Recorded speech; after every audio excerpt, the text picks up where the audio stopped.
Welcome back to the fourth episode of the Premium Advantage. Today, what I would like to do is one, address some of the items that we've been going through in our new communications platform, okay? And so one of the items is feedback. I've been getting some really good feedback. And in that feedback, two of the items that I would like to address are the comments, okay? And so one comment that I got, which is that they're all good, is slow down. I don't know if anybody's noticed in this room that I may sometimes speak a little quick. So I'm going to be working on slowing down, okay? And a second thing that folks ask me about is whether or not we're going to be having guests. So today we tackle that question. And to answer that question, I would like to introduce our co-host for today, Mr. Kofi Burney. Hey, everybody. Hey, Roberto. Hey, man, how you doing? I'm good. Got a good workout in this morning, so. Good. Happy to hear that. That's good. Happy to hear that. I hear you like swimming. You should know, right? That's right. Okay, so before we continue on this wonderful conversation, what I wanted to answer is a question, which is, who is Kofi Burney? Okay, so I looked you up online, if you don't mind. And I have some information here that I'd like to share with regards to what I was able to find. Okay. So what I was able to find, simple search of your name, not very complicated, is that you are the chief in the Infrastructure and Applications Office for NASA. Is this currently Kofi is the office chief in the Infrastructure and Application Office for the Lyndon B. Johnson Space Center? Yeah, so I would say that is partially correct. Partially correct. Yeah. Oh. Yeah. There's been some Online. updates. Don't believe everything's online. Exactly. Google is not the answer sometimes. That's exactly what I asked. The part about NASA is accurate. Okay. And it's not that it's inaccurate. It's just a little bit older information. Gotcha. Right now, my current title, so I've been promoted since then. Okay. But my current title is Deputy Director for the Information Resources Directorate. Wow. So, okay. Well, congratulations. Yes, but it's still at NASA, and we're still at the Johnson Space Center out in Clear Lake in Houston. So Okay.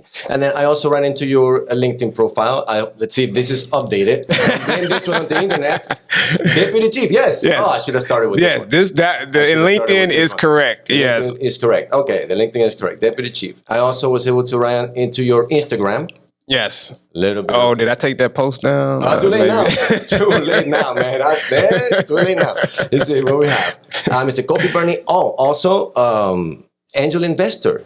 Yes. Okay. Geek athlete. Oh, geek. Yes. Okay. Yes. Very proud geek, actually. By the way, there you go. Wear it as a badge. Yes. I gotcha. That's good. 13 by 13.1. If you wouldn't mind enlightening us with this, what is the definition of this? I understand. Yeah, so I've been in athletics my whole life. So I grew up very active: football, basketball, tennis, golf, swimming, pretty much everything. So that is just a designation. I've done 13 half marathons. What? 13? Yes, 13. Lucky number 13. That's where I'm up to. And I've done 2 full marathons. I'm doing Houston in January, so I'm currently training for that. So okay. The Houston one. Congratulations on that. Yeah, 26.2, and yes, the 0.2 does count. Okay. Awesome. Look at you swimming over here. There you go. Mm-hmm. Okay, so we have Deputy. Oh man, that's such a long title. Yeah. Actually, I gave you the short version. I didn't even give you the long version. Deputy Chief Information Officer. Yes. We have these are different layers. Okay, different layers to Kobe. Okay, angel investor, geek athlete, triathlete. Okay, actually, and you play collegiate sports also. Yes, I play football. Yeah, but I only played for 1 year. So. For 1 year. Okay. Yeah. Well, you played a little bit. That's yeah. Cool. All right. Well, that answers a big proportion of my questions with regards to who is Kofi and why do we listen to him? Why do we care? Right. Oh, I have another note. That you also like numbers. I have wrote a note down that says you like numbers. Well, I was trained as an engineer, right? So my background is in engineering. So I went to Prairie View A&M University for undergrad, and I was a mechanical engineering major there. Oh, okay. And then I went to the University of Houston Okay. For, U of H, baby. yes, U of H, go Cougs. Yep. I went to U of H for computer engineering. So I got a master's in computer engineering from Master's there. in computer engineering. Yeah, Awesome. I just was a glutton for punishment, I guess. More math. Yeah, more math. Yeah, more school. Please give it to me. And then I had the crazy idea to get an MBA, which I'm still thinking like, was that the best decision? It actually was. I'm being a little funny there, but I went to Rice for my MBA. So you have Prairie View under your belt. Mm-hmm. You got U of H under your belt, mm-hmm. and then I've got Rice under your belt. Yes. I got a lot of schooling, as my mom would say, a lot of schooling. Yeah. Okay. Moved around. I actually stayed at U of H through my whole career. So I got my MBA from U of H in 2011. 2011, yes. What about you? When did you get your MBA? 2016 from Rice. Yeah, I mean, did they still have like a lot of accounting in there when you went and got yours? Not much. We did about 2 classes in accounting, which is like predictive accounting and then the regular accounting. Okay, that was, and I love numbers, but I figured out I love numbers from a math standpoint.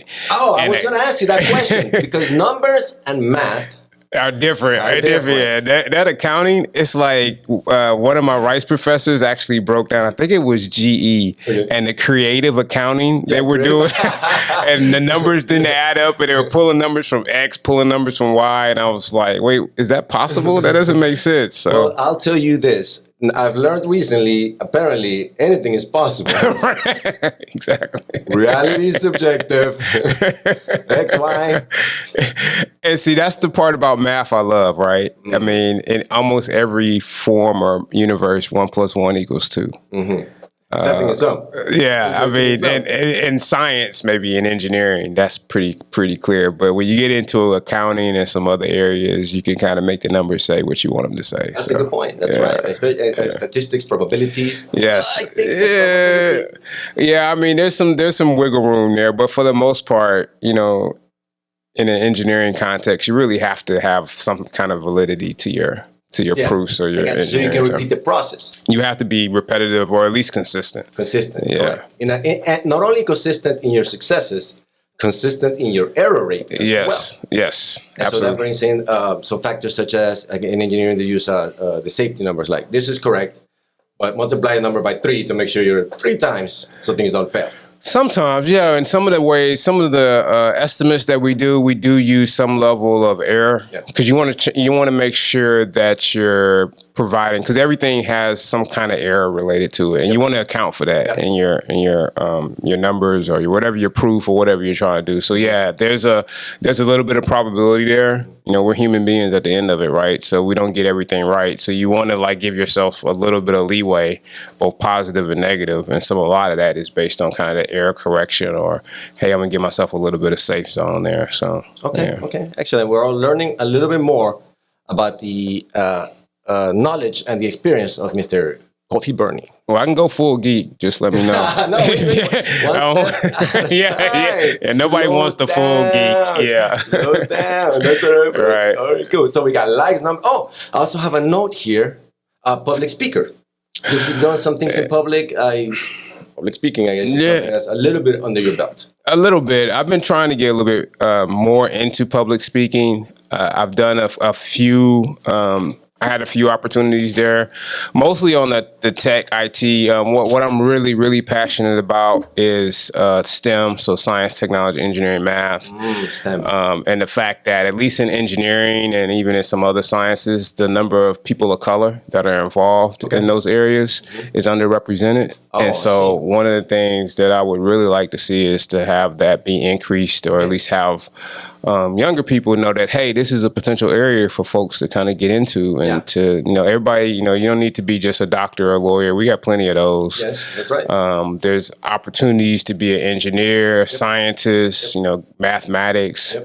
And so really to try to increase awareness from that standpoint. So that's something I'm passionate about. I've been trying to speak a little bit more to that. Oh, man, I'm very happy to hear that. We're glad to expand that message in any way that we can. So any information that you may provide that we may be able to pass along the message to, we're happy to do that. Yeah, I mean, with my family, my dad was he was a chemistry major, and he came out and did chemistry originally. My brother is in engineering. I'm in engineering, so we have a We have a engineering background in my family, so okay. You want to keep that going? Yeah, folks, absolutely. Because you are passionate about it, and then you know that there's joy in that. Yes, that's something that you get a little older, you start realizing, hey, what makes you excited? And numbers are kind of my thing, so I enjoy numbers, definitely. Now, for those folks who like letters, who just like letters, who are like, I don't really like numbers.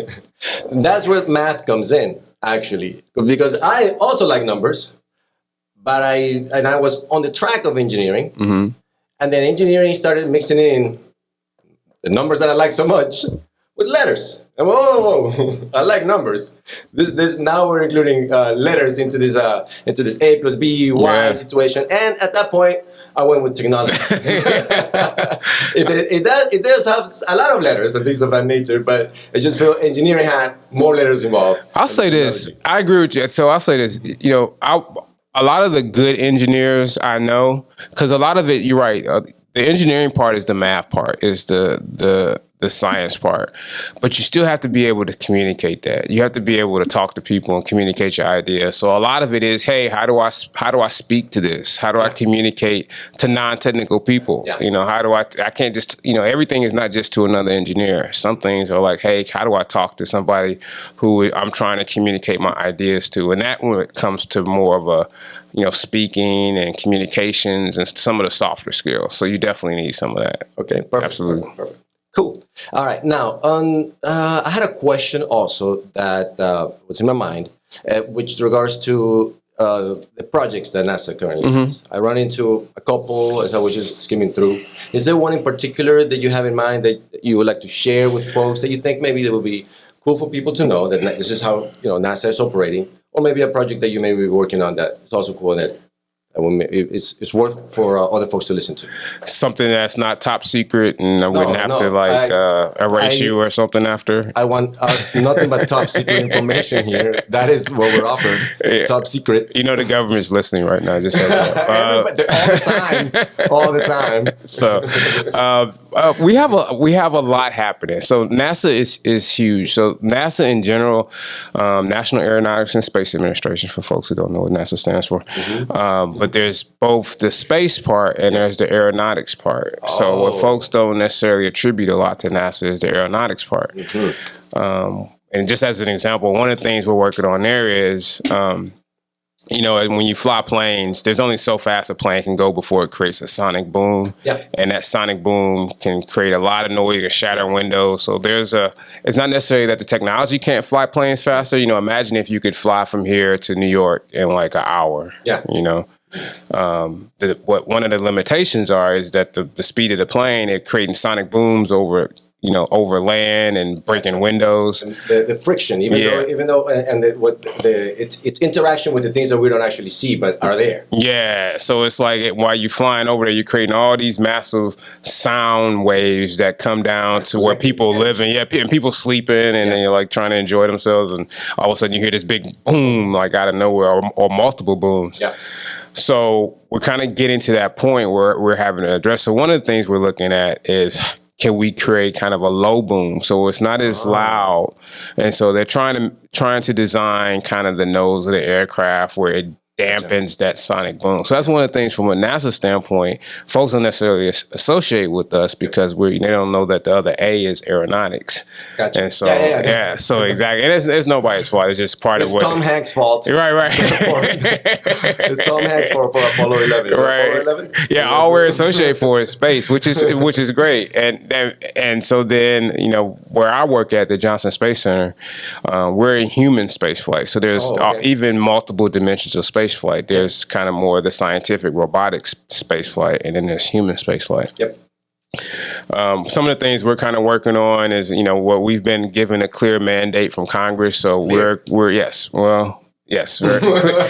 this point. That's interesting. Yeah. That is one of the things that government is typically not. Yes. It's clear. Well, what I would tell you, and I don't think this is a surprise to anybody, is that whenever there's a new administration, things can change. You know, it's almost like a CEO of a company, right? You get one CEO, he wants to develop X, and then another CEO comes in and says, well, you know, that X, that wasn't smart. We're going to go, I'm smarter than that guy. So I'm going to say we're going to go with Y. You're like, all right, great. So we're the same way. You know, we get a new president and they say, hey, don't do X, do Y. So right now, what we've been, our clear mandate is to go to Mars.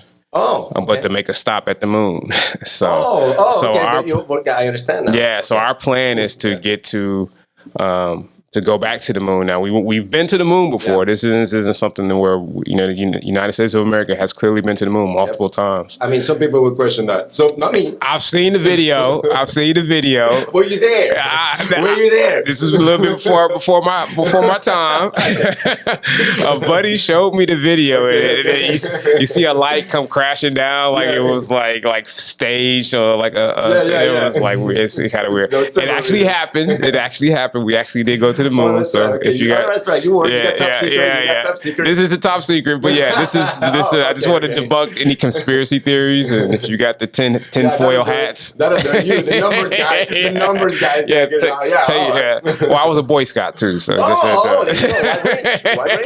so just trust me on that. Okay. But yeah, we did definitely go to the moon. So our next step is to land a woman and a person of color. On the moon. Okay. That's our next. I saw that in the movie. Yes. And then we'll go on to Mars. Okay. So that's the current plan. Okay. So. Now, I'm just curious. Yeah. Somebody mentioned to the current executive. I'm just asking a question that, from what I've seen, that it would be less costly to slingshot around the moon. Okay, you go to Mars. Okay, you going full sci-fi on me. What I'm saying is, and then come back, and then just stop by the moon at that point.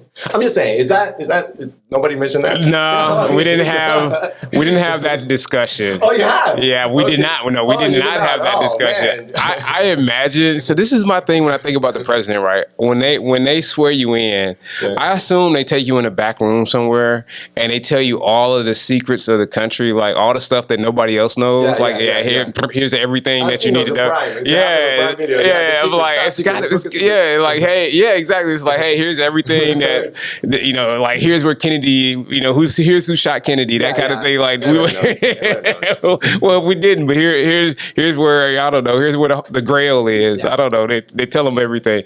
But I'm assuming somebody does tell them, hey, this is kind of what NASA's doing, and the current president is actually a fan of NASA. So good. President Biden is a fan. He actually has a moon rock in the Oval Office. Okay. He requested one, so we sent him the technology, in a sense, is so valuable. You know what I mean? What's developed. I mean, in my mind, if we're able to figure out, and I say we, I'm included. Yeah. If we're able to figure out how to have folks survive I mean, it's because they volunteer for this and they go for this in a hostile environment such as Mars. And I say hostile in a sense, for us, it's hostile because it's not friendly. We have to develop technology to help that. Then we should be able to hopefully replicate some of that and then bring it to a less hostile environment, which is Earth. And we should have some solutions so that folks in Earth are able to replicate a process that is super difficult in Mars, but it should be relatively simple because Earth has more abundance with regards to resources. That's my thought. There are a lot of challenges. I think what you're kind of pulling on, there's a lot of challenges when it comes to living and having human beings work and live on a different planet, right? Yeah. And in isolation in the beginning, at least. Yeah, there's a lot of challenges there. Like you can't just go to Home Depot and pick up stuff if you need it. Yeah, exactly, right? You can't go to HEB and say, hey, can I get some? Yeah, can I get something to eat? Not yet. They might. He's trying to get there. I was saying, give Bezos a few months. He might figure it out. So there's not that portion of it. And we're working through all kind of the technical challenges. But one thing that's really important. And the technical challenges are significant, but one thing that's really kind of key is also mental health. And I talk to people about this because imagine 5 or 6 people having to go to a remote place, in this case, Mars, and let's say it takes 9 months to get there. They stay there for a year. So let's say 3 years round trip. Right. they don't have their family, they don't have their friends. They're around these same set of people for, a long period of time. And so that can create a drag on folks. So we're actually trying to figure that piece out too, because we want folks to, when they go, to be mentally healthy as well. So that's another piece of this. And an aspect that I just thought about as you're mentioning all these different situations that have to be thought about, gravity is also slightly different. Yeah. Slightly different. Time also shifts when it comes to this gravity. Has that been compensated with regards to? You're talking about like the Interstellar movie where the gravity changes time. Yes.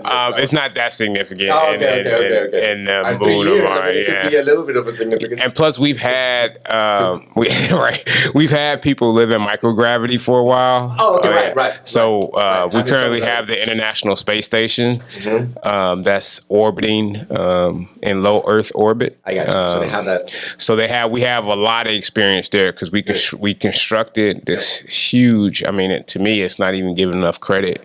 How big and how much of an engineering job it was to build an International Space Station, and then we have human beings living up there for months, sometimes more than a year. So that in itself, I would say having a space station like that is like the peak. The peak of regards to human ingenuity about survival in nothingness. Yes. Having a hub in space where there's nothing and folks can, inside of that hub, continue to revitalize their internal resources and continue just with the gravity, with the pull of the Earth maintaining its orbits. It's awesome. I mean, I would love to just spend an hour up there and just understand, and understanding that orbiting space station is literally falling around the Earth. Yeah. That's essentially why it's microgravity. Yep. It would be pretty awesome. Okay. Had that opportunity. It could still happen. No, I think I've aged out of the astronaut class. Though I did apply, but we'll see how this goes. My time. There's still time. I feel the technology is advancing at a rate where hopefully some public flights for people like people that can afford it, right? Yeah, not Bezos. Money in itself is going to shift, and so afford, value, things that you can get access to that other folks. How much? How can the method be replicated and simplified, where it's not just one place but various places? And then at that point, who knows? Did you see William Shatner? James T. Kirk flew on one of the Bezos Blue Origin flights. I was not aware of this. Yeah, so William Shatner actually had the chance to go into one of Bezos's. That was recent? Yeah, maybe a month, 8 weeks ago. Let's look into that. So he. William Shatner. I don't think he paid. I'm pretty sure he was kind of given there. Versus space. Like real space. Yeah. Goes to real space. In case goes to real space as opposed to fake space. In case some folks don't know, you already see a real space trip. I wasn't the only one. In case some folks don't know who William Shatner is the original actor that played Captain Kirk in Star Trek. Yes. He's the original actor that played that role and kept the role all the way to the end. That episode, that series is only like 100 episodes or something like that. It wasn't long. People think like it was on for like 10 years, and it was like it was like crazy. It's like it's only like a few I don't know if 100 is actually accurate, but it's like it wasn't on that long. Returned to Earth on Wednesday morning from a 4-minute sojourn into space about a Blue Origin rocket. It sounds reasonable that he will get to go at least for 4 minutes. Yes. Meaning he played the role where he was up there, like living up there. Yes. I think that was kind of the whole synergy thing with his role and how he really kind of put forth kind of the whole Star Trek. And this was on October 14th, so about a month and a half ago. Yeah. Is that him? Yep, that's him. He doesn't look very happy. But then again, I think that's before. Maybe that's the before picture. I got you. I'm not sure. I'm sure they took a lot of pictures of him. I'm not sure why they picked this one. Yeah. Maybe that's him. Yeah, he got the shades on. That's not necessarily the best. It's possible that the sun. Yeah. All right, awesome. I was not aware of this. First human flight in July was there to welcome them back. He retwisted a latch and opened it. Okay. Yeah. Well, look at that. Congratulations, Mr. William Shatner. Well, hopefully, I think to your point, though, hopefully either our kids or our kids' kids will be actually multi-planet. That's to me is the overall hope is that we have a situation where we're living and working and and thriving on multiple planets. Yep. You know, that's kind of where we hope to go. At least my personal. Yep. And so not only I see multi-planets, I also see multiverses. Yeah. I see situations of multiverses, at least with this super recent development in virtual reality. Yes. And things of that nature, which expand infinity to our imagination. To infinity and beyond, right? Yeah. Yes, correct. And so this is I would assume, is the gamble that some folks are making. It's not a gamble, but it's just, okay, yeah, it's physical nature and challenges to go into real space. And then there's also the challenges of going to, interdigital space. So, I love technology. Okay. I breathe technology. My thing with virtual reality is, I don't really like wearing the goggles. I mean, I love it. I love the idea, but one, it makes my eyes kind of hurt. Yeah, but two, it's like, it's an awesome concept. Yes, I like the idea of it, but it's like, oh, these glasses feel kind of heavy, and I don't want to wear them the whole time. That's a good point. Similar situation. And with, after a while, you just you get dizzy. They're making it better, and that's where they. So where I think it needs to go. Okay. Is, and we just talked about it, Star Trek. Yes. So remember, not the William Shatner version, the other one, the Next Generation one, where they had the holodeck. Yes, a holodeck. Yeah, the holodeck. Yes. So they walk in, and then the holodeck was like everything around them formed into this virtual world. Yes, that's what we need. We need the holodeck. Yes. And a controlled, safe environment where we're like, stop. Yeah, everything pauses around. Stop. Don't attack. Yes. Don't attack. Now that's what I want to see, is when they get to the holodeck version, then I'm like, all right, I'm all in. I'm all in now. I love the tech. We actually use it a lot at NASA. Holodeck? I wish. Oh, I was gonna say, whoa, I know, right? Yeah, if I could, then I could take that back. Oh, no, I didn't say that. No, we use virtual reality. We use virtual reality for training, especially for astronauts. Yeah, it really helps them get a good sense of. That's not the only way we train them, but we train them usually using some version of VR. Yes. This would definitely be something that I would like to keep throwing out there. Yes, the holodeck is awesome. Make us holodeck. Make us a holodeck. That's one of my, like, hey, hopefully we'll have some technology that can do something like that. Pretty cool. The more we keep bringing it up, the more it's gonna happen. And we have I would say like a mini holodeck kind of version. It's just not that immersive. It's more like a video wall. Oh, really? Yeah. So there's some really cool tech where you can see the wall. Does Amazon deliver that? Have you seen The Mandalorian on Disney? Oh man, my brother-in-law keeps telling me to keep watching it. Oh my goodness! Don't mess it up. Okay, now I won't mess up the story. Yeah, The Mandalorian. But I will tell you, The Mandalorian is one of the.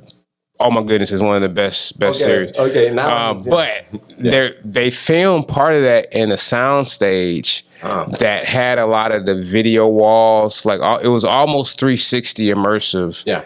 Now it wasn't holodeck where you just kind of make anything, but with a lot of preparation and planning, they had it made it seem like he was on a different world. Gotcha. And he was really on a sound stage in California, kind of thing. So and that's how these technologies develop. Is folks that try to reach the edge of that reality and we did it this way. How much more can we do with the next one or the next one? And so I love that too. Yeah, it's cutting edge. We were looking at it's really expensive. Like in some ways, movies have it figured out before.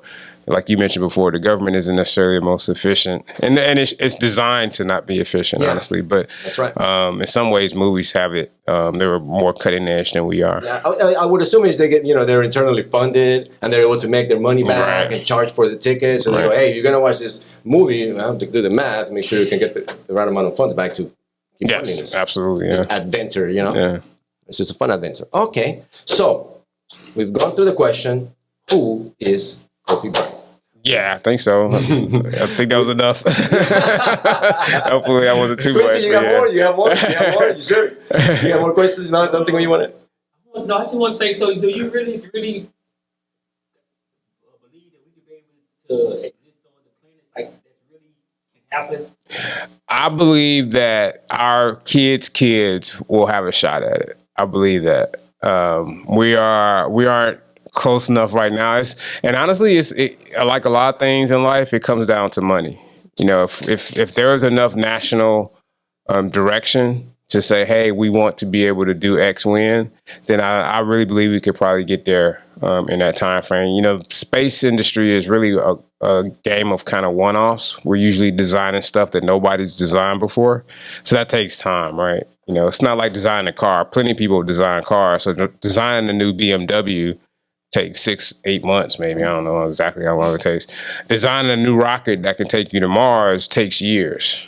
So, because there's no other, usually you're the first one doing it in that space. So, but I do believe like our kids will probably have some version of living and working on different planets, and we'll be a multi-planet species. That's the plan. Cool. I like it. I mean, it doesn't matter whether I like it or not. It's what's happening. I hope so. I mean, but again, another president could come in and say, hey, I want y'all to do something else. Private industry is also starting to get peak interest and things of that nature. And then so private industry goes in there, and then, you know, if executive comes in and wants to change plans, okay, well, it slows it down. Doesn't really stop it. Yeah, Elon Musk and SpaceX, I think, have really done a lot. Mm-hmm. And it's more than just that. You got Jeff Bezos and there's Blue Origin. You have Boeing and the cool work that they're doing. So it's like you mentioned, it's a commercial space. Yeah. It's probably the most active it's been in forever. And that gives us about 3 more years of this in this momentum of growth. Meaning tying into the current administration, right? Which is intriguing. Which is are we going to see more of it? Yeah, I think so. All right, cool. Now, so. In our last episode, I put up a list. I put up a list with regards to topics that folks have been throwing me. I put up a list, and so this is from the people. Yes, this is from the people. The people, of the people, for the people, by the people. That's right. I didn't make up the list. I threw some things in there. I'm part of the people. I threw some of those topics in there. So you gave it a little nudge. I didn't pick anything. I just threw out the list. I started organized it, and the list is growing and things of that nature. And so when Kofi agreed to do the episode and come and co-host, I shared the list. And hey, would you like to do some of these, or would you like to, throw some more on there? And then randomize it. I wasn't going to let you pick. I was going to let you just be in the list and randomize, okay? And so we picked a couple of the items in there, and then 2 of the items that were picked, so that we could go through them, is one, cryptocurrencies, and the other one is quantum computing. Full nerd mode. Got it. Full nerd mode. But I'm going to title it fun mode. Like, if you're here watching, bam, quantum computing and cryptocurrency. But you're going to see it's all about the title. You gotta hook them in, and then you tell them, hey, no, we're talking quantum computing. Okay. Oh man, that's good. So in that definition, when I received the information, my first thought was crap. Yeah, it's no TMZ topics on here. I've got to now brush up on my quantum mechanics. No knowledge. I had to watch Quantum Leaps a couple of times. Quantum Leaps. Also, Enterprise Captain, by the way. Quantum Leaps. That's a good one. So I brushed up a little bit, and the first title or the information that I would like to share is the Wikipedia information. Okay, that's where I go first. I understand that it is not 100% correct every single time. Just the top line, okay? I'm just going to read the top line so we can get the information a little bit out there, and then the folks that are listening maybe kind of catch on. Oh, this is what they're speaking about, and then that they can do more research on their own, which is the nature of this. Is not to answer every little detail, more spark it, give you some thoughts, give you some leeways, and then that way everybody can be more informed. A cryptocurrency or crypto is a collection of binary data, which is designed to work as a medium of exchange. Individual coin ownership records are stored in a ledger, which is a computerized database using strong cryptography to secure transaction records, to control the creation of additional coins, and to verify the transfer of coin ownership. That's it. That's all I'm going to read about it. With regards to Wikipedia, you can read more. I just don't want to read what we should be discussing. Now, some questions that I had. What is cryptocurrency? And one short little answer, virtual money, is a way that I found this answer. Is there is now a way for folks to interact with money that is not government money. Yes. Okay. And so I'm being a little hesitant there because I want to see the rest of your I'll stop there. I'm trying to see where you're going to start. Well, so maybe back up here a little bit. Go, so back it up. my background here and why just giving folks a little bit of context here. So my background here is I've been a crypto investor since 2015. Okay, 6 years in it. Yeah, 6 years in. 6 years in the game. Gotcha. 6 years in the game. In the game. Yeah, in the now game. we all understand. Yeah, And everybody knows. There is a game. There is a game. The game is to be sold, not told. No, sorry. That's old Snoop Dogg reference. If you know Snoop Dogg records. Anyway, so I originally got into Bitcoin, which is probably what a lot of folks started off with. And during that time frame, I think it was roughly around there, it shot up to like $13,000. Okay, gotcha. And I think I was using something like Coinbase, and I went and bought a bunch of it. Yeah. And then shortly after that, it dropped to $3,000. So it went up to $13,000, then crashed to $3,000. Gotcha. Okay. And the numbers guy. Yeah, the numbers guy was like, "Wait, this some bank account's a little light here, right? It's not." Did it happen? Yeah, no, it happened. I was looking at it while it happened. No. Refresh. That can't be accurate. So I have a lot of experience with digital currency and Bitcoin. So that's how I got initiated. After that, I just kept investing. I just kept dollar cost averaging. Oh, you kept at it? Yeah, I kept at it. May I ask? I saw the value of it. Oh, you understood. I understood of it, yeah. You understood some of the value. So this is what you were saying as far as virtual currency. Yes. And that's 100% accurate. But virtual currency in and of itself wouldn't have been enough because gotcha. we already have a virtual currency. Yeah. When you log into your bank and you just see the numbers on the screen, it's kind of already virtual or digital. Maybe it's digital currency. Sure. So what makes cryptocurrency is the crypto part. Because you need that security. Gotcha. Like, if I was to send you money over the internet, what's to stop somebody from hacking your computer? Or if you have a man-in-the-middle attack and they steal that money, what's to stop them from doing it? So you need some way to securely control the transmission of that information. And that's the crypto part of cryptocurrency. Gotcha. Cryptography, I think it stands for. Yes, so cryptography. Gotcha. Without the crypto, then a lot of this wouldn't be possible because you would have a lot of people that would probably be trying to steal your money, right? Right. So you have it now without the crypto, and people are still trying to take your stuff. No. Right. Yeah, exactly. I mean, even now people are trying to hack it, and there's a lot of security. And I'm even with the money I have invested, I make sure I try to go over and beyond the encryption because I see. We're going to talk a little bit about it, but just some of the risks. There's no FDIC. Like when you have your money in the bank, it's insured up to like $250,000, I think. So if a bank robber, you haven't had one of those in a while, right? Yeah, they don't do this no more. Yeah, they don't do that anymore. They'll catch you now. There's too many cameras. Yeah, there's too many cameras. But if you were to have a bank, let's say a bank robber did go in and rob your bank. Your money is insured. The federal government will pay back whatever's stolen. That hasn't happened yet in the crypto world, so there's that risk there. I know we're going to talk a little bit about that, but cryptocurrency is essential, like kind of that virtual currency that is, the crypto part of it makes it hopefully very secure, and it has been secure up to this point. Gotcha. It has been secured on some coins some coins, not on every coin, and this is one of the things that folks should research about, which is how secure is my cryptocurrency. Because it kind of has the value attached to that security. Is my thought process is if I'm going to exchange some of my dollars for the crypto, is it secure?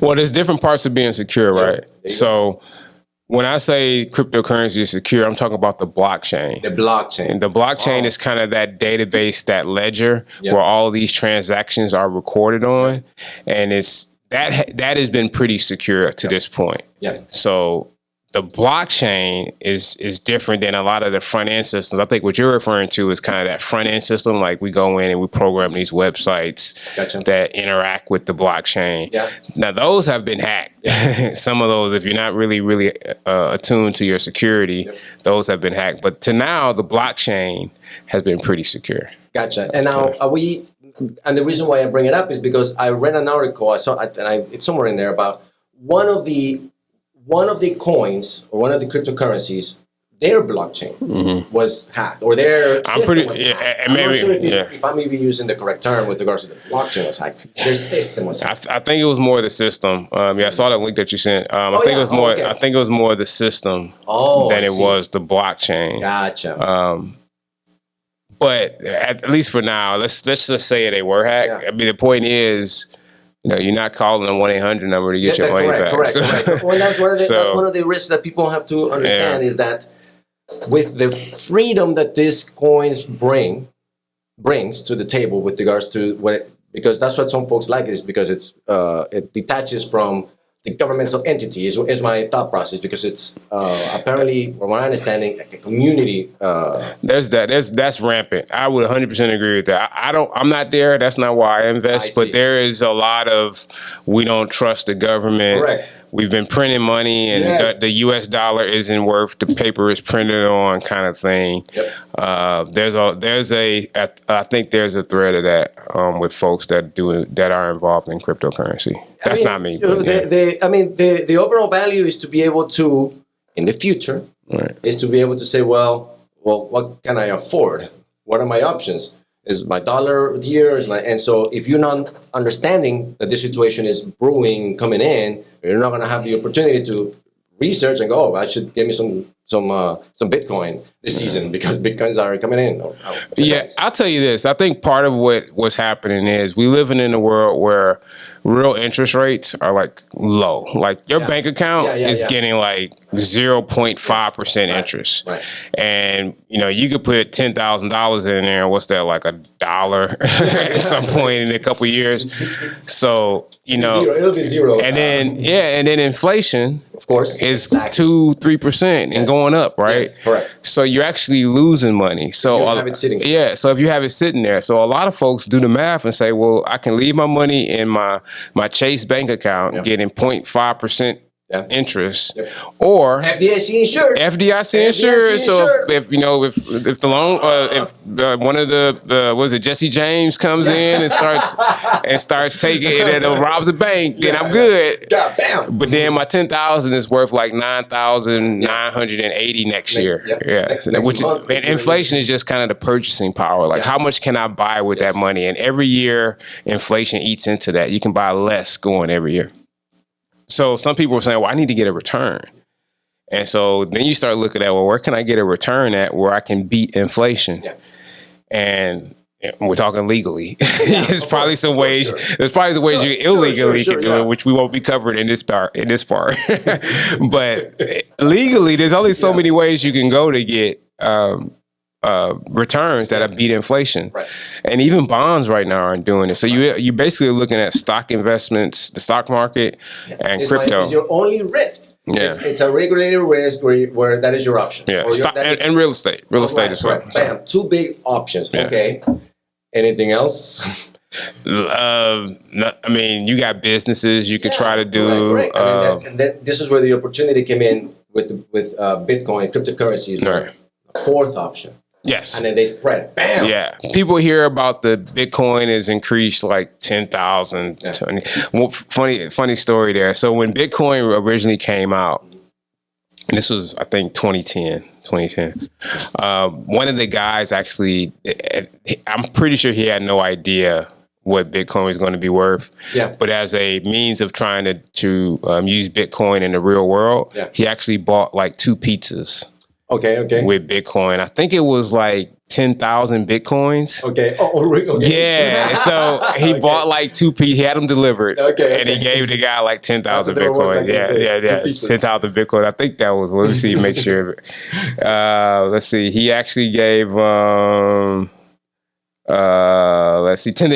Bitcoin. Wow. Okay. So he gave him 10,000 Bitcoin. So that value in today's a month, let's see, is $500 million. Right. So he basically paid $500 million for 2 pizzas. Right. He didn't have any clue what Bitcoin was going to be worth at that point. So, Wow. So it That's just, very intriguing. yeah, so it just kind of gives you a sense of, hey, now I don't think anybody knew even back then kind of where we were Even going now, with all this. I would say the vast majority of folks hear the word, understand that there's, something there, but, because my impression is the technology creates a little bit of a threat with regards to institutions, banks, things of that nature, because it kind of cuts the banks, the banks off. Yeah.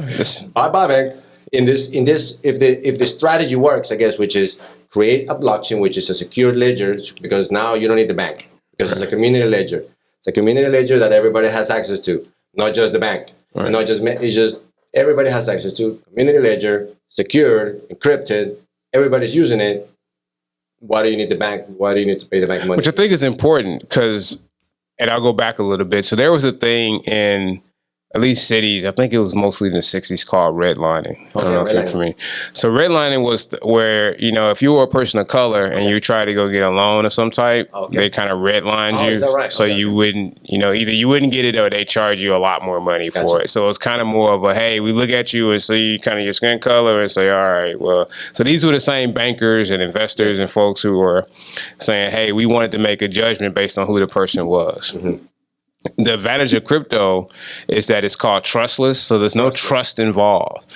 Like if you have the assets, then they create, you can basically loan those assets back and get cash or stable coins is what they call them. And stable coins are just kind of the nearest approximation of the U.S. dollar. It's pegged to the U.S. dollar.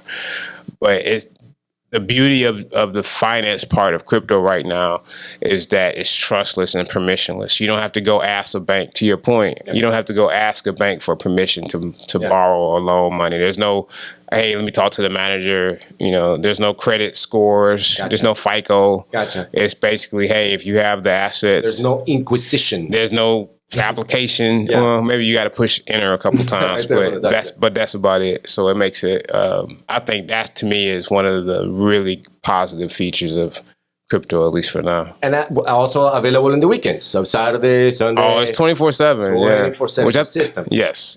System that doesn't have the expenses of the brick and mortar. Yeah, and I think the other huge part of this is going to be the fact that you could transfer money really, really quickly. Yeah. Like right now, if I wanted to send money to somebody, it's really hard. I mean, it's really hard if I need to send it to somebody in Detroit, which is where I'm from. But if I wanted to send it there, it takes a lot of energy and effort. I mean, think about it. Either I use PayPal or Cash App, which means that other person has to have PayPal or Cash App.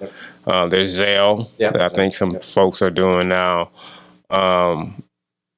See what else is there? There's Western Union. If you don't know the person, you can just send it to Western Union, and then if they don't have an account.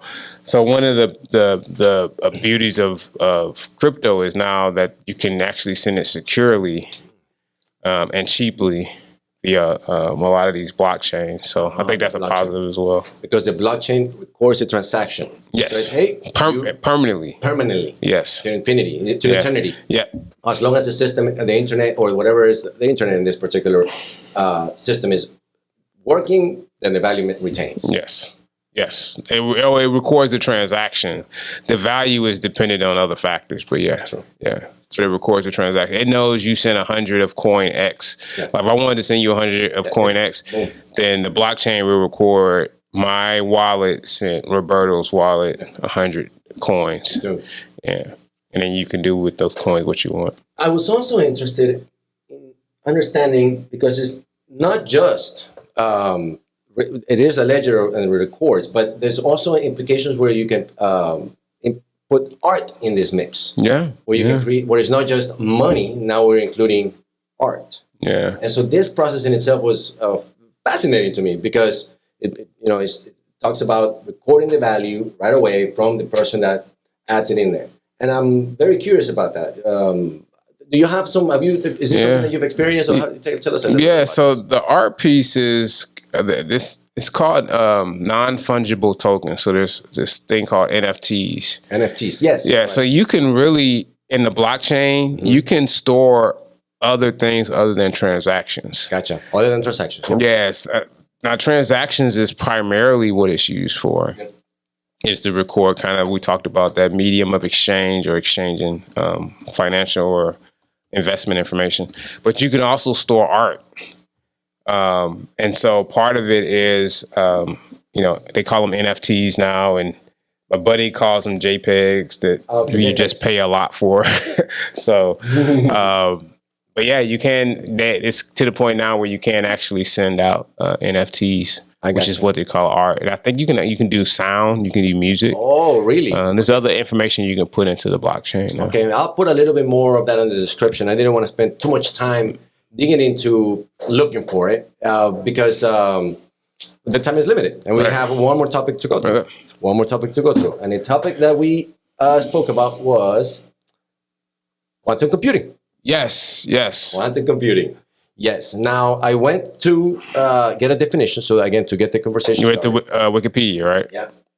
The bastion of knowledge. I should donate to them. Sometimes. I will. Now that I'm using y'all so much. Quantum computing is a type of computation that harnesses the collective properties of quantum states, such as superposition, interference, and entanglement, to perform calculations. Okay, one more sentence. The devices that perform quantum computations are known as quantum computers. All right, cool. There we go. Now, what is the difference between a current computer and a quantum computer? That, sir, is a really good question, because that's what it comes down to. Yes, that is a good question, because I mean, why can't you just use a regular computer? Why do you need a quantum computer?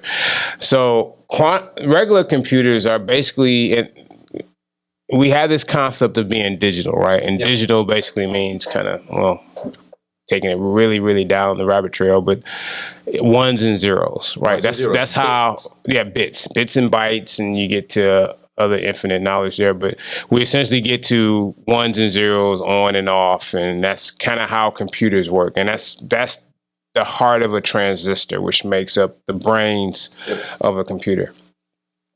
So with that, we've kind of gone to how we've shrunk. So they used to have these transistors that were really, really big, right? And then they keep shrinking them.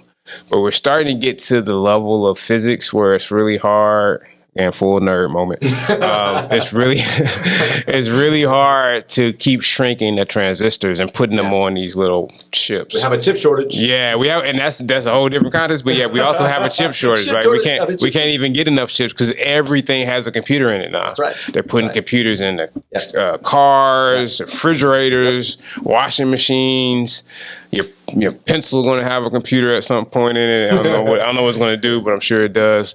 So we're putting computers into everything, and we're shrinking these transistors down. And we've kind of gotten, unless there's some other breakthrough, we've kind of gotten almost to the limits of how dense we can make these transistors. Yep. And so, it's kind of breaking Moore's law. So Moore's law is basically saying every 2 years, we should be able to shrink the capacity and do it in half. Yes, yeah. So, but we're kind of breaking that now. Yep. So, how do we get to a point of increasing our computational load? So, there's been a lot of groundbreaking work into quantum computers. So, quantum computers does it on an atomic level. So, it uses atoms and other elements, ions, electrons, photons, to use the computation. So, it doesn't do ones and zeros. So, that's what's called a qubit. I got you. And so it does it, and to be able to get to that level of using atoms and ions and electrons, they have to be, at this point with the technology, it has to be really big. It's a really big device, and it has to be really cold to be able. It heats up. It uses a lot of energy. I'm thinking like lasers and all kinds of stuff. Now we're kind of getting out of my area of expertise, so take a lot of this with a grain of salt, because part of the discussion is learning and getting to what we know, and then developing that, because it's going to keep coming. Yeah. Or I'm just making it up. You never know. So am I. It's all going as but the interesting thing there is that these quantum computers can do things our conventional computers can't. One of the things we were just talking about crypto. One of the things it might be able to do is actually to hack a blockchain. Oh, that's one of the things people are worried about. Yeah, right. And even the encryption on your email, like the encryption on your email uses X amount of bits to encrypt it. If we ever were able to actually get quantum computing to work to that level, it could hack a lot of different things. So that's one of the things people are worried about if we get quantum computing to an actual place where it works. Gotcha. Yeah, and it's there's always going to be risks as technology gets in every aspect. In every aspect, you know, it's part of the nature of the exploration of these developments. I was also worried about. Well, actually, my original thought was, well, would it be able to make cryptocurrency also stronger? Because doesn't it also have some kind of implication with regards to its own current powers of cryptology inside of quantum computing? I don't know. That's a good question. Yes. Yeah, it's a good question. That's a good question. I haven't thought about it from could it actually make it? Before I say I'm sure it could, I would have to look into it. But I think that's something you'd have to ask. Like, is it possible to make blockchains more secure? Yeah. With using a quantum computer. I think that's something we need to ask. We'll definitely go. Two good questions. Yeah. I like it. Let me see. Science methodology uses quantum mechanics, right? We talked a little bit about applications for the future. Right. So what can we use? Some of the calculations. Got it. What more calculations can we do? I mean, what are the calculations all day? At least what I've been able to find out, I think what people are looking at, one is, like I said, with the breaking encryption. Folks are thinking that. Safe. Okay, what else? Yeah, and then they're also thinking about investments, like how can you do like algorithms and things like that to be able to.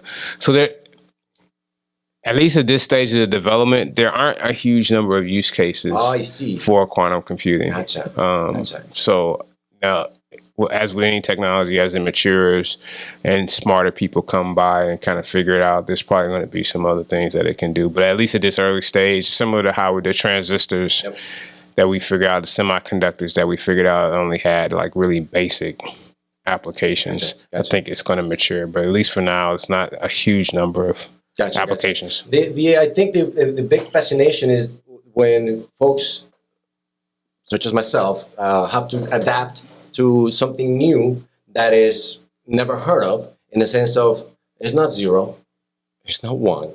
Right. Could be either one. Yeah, it's both. It depends on when you experience it. And then we go, whoa, what? And then it switches the whole concept of, I don't understand how things work. Yeah, I mean, but remember, we've come a long way. We've come from mainframes. That's right. Which were these huge computers that took over a whole room, that had tapes running and all this kind of stuff. So now we have our phones that have more computing power than that mainframe had. This phone fits in your pocket and you take it. We should be in Mars by now. Right. We should be time traveling by now. You should be able to go back to. We should be able to go to 2307 and figure out where. TikTok, Instagram. Woo. It was. Have you seen Hot Tub Time Machine? Yeah. That's like one of my favorite. The guy like goes and so he creates.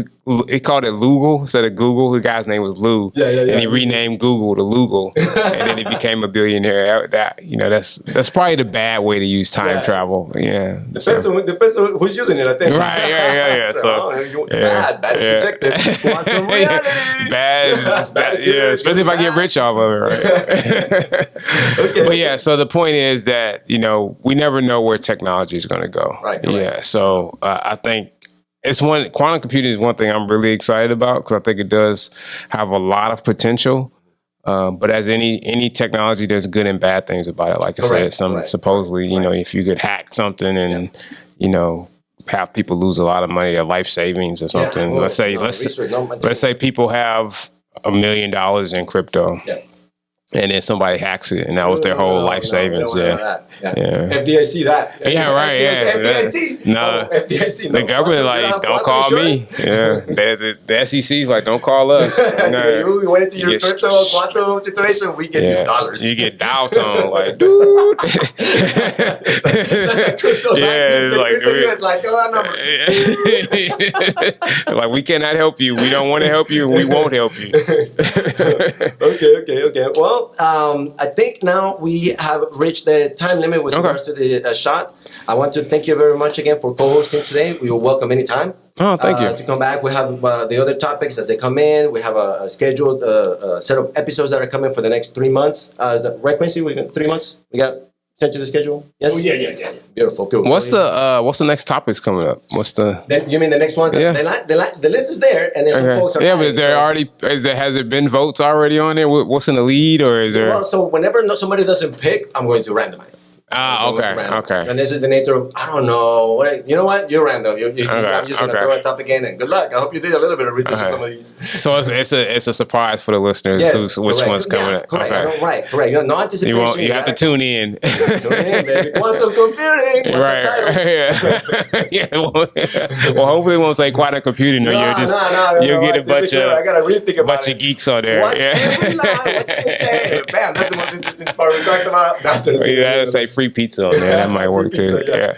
Cool. Well, thank you very much. You guys have a wonderful day.